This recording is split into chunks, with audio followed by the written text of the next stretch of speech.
On the second floor of Escobar House is a small classroom that seats about 15 students and also has a private office. Here, advisors can use a media board to write on. Advisors can also project PowerPoint slides onto this board, as well as upload student writing to the board for whatever discussion they are leading.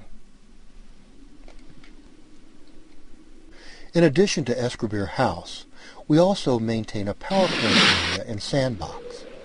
Escobar Park provides a relaxed outdoor setting where students can present their PowerPoints and practice. After uploading their slides, students position their avatars behind the lighted lectern, then swing their camera to whatever is comfortable for them as they narrate their show. Students control their slides by clicking on the forward and back arrows, an action which their avatar simulates with his or her arms. The avatar's gaze always follows the cursor. Students also control the time of day a presentation is given. Although the last presentation was given at sunset, the night setting is also popular since it makes viewing the slides like being at a drive-in movie. A multi-purpose media player allows students to watch all of our instructional videos in Second Life via YouTube.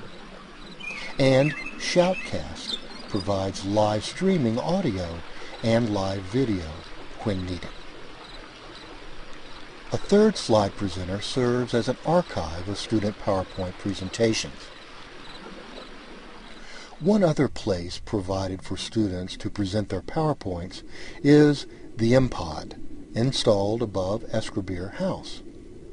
An MPod is a planet, a large sphere that inside has hundreds of linked media screens on all of its surfaces. Once inside, students select which videos they would like to view and then are immersed in a 360-degree world, allowing them to view the video from a variety of angles or on many screens at once. Although potentially confusing for digital immigrants, digital natives usually love multiple inputs and feel comfortable in this field. Let's listen.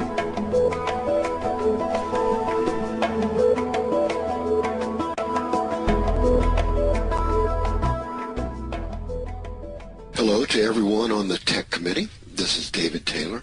We begin with a brief discussion of the so-called new literacies, as you see here, and also sometimes called 21st century literacy. The money quote from this site is important to our discussion. Today's readers become literate by learning to read the words and symbols in today's world. They analyze multiple representations from a variety of disciplines, including text, photographs, artwork, and data.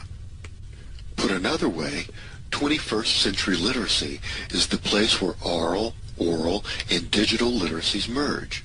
The result of that merger is what some call a new literacy.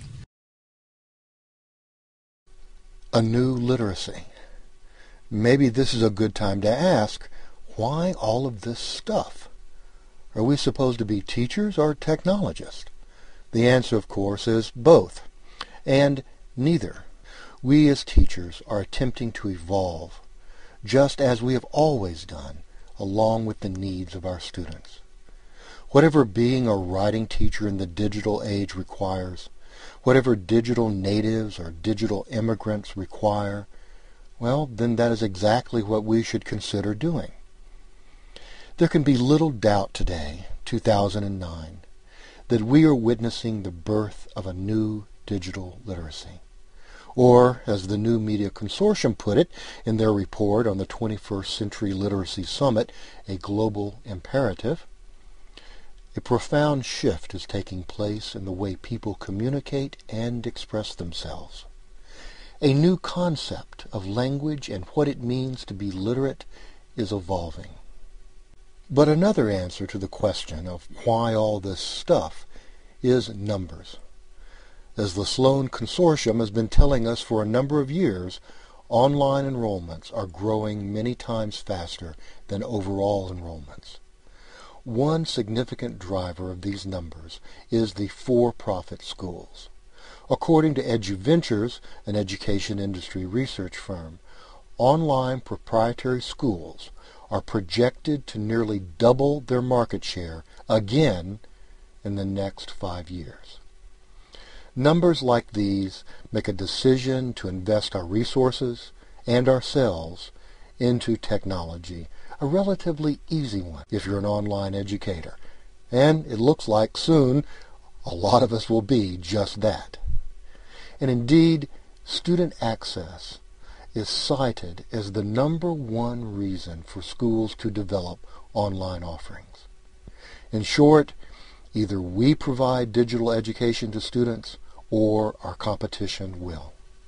That's why our goal at UMUC's Effective Writing Center is to use digital technology to reproduce every aspect of face-to-face learning except the inconvenience. In the Effective Writing Center, we often talk about some of the unique advantages that online advising offers. Unlike most on-ground writing centers, our writing center does not run on a daily schedule of appointments. Our advisors are free to devote more time when needed without worrying about the next appointment. In face-to-face advising, the tutor gets only one draft, and it counts, no matter the number of false starts or dead ends. But our tutors have the luxury of refining their advice before it is given, and even have an editor who looks over their advice before it is sent to the student. By working on their own computers on their own schedule, our advisors literally have at their fingertips the whole World Wide Web of resources to share with students with a few clicks of a mouse. Also, students receive feedback which they can store and use later as a resource. Same for student histories. Each advisor at the Effective Writing Center has access to all previous feedback from other advisors to a student, all drafts that student has done and submitted via our database.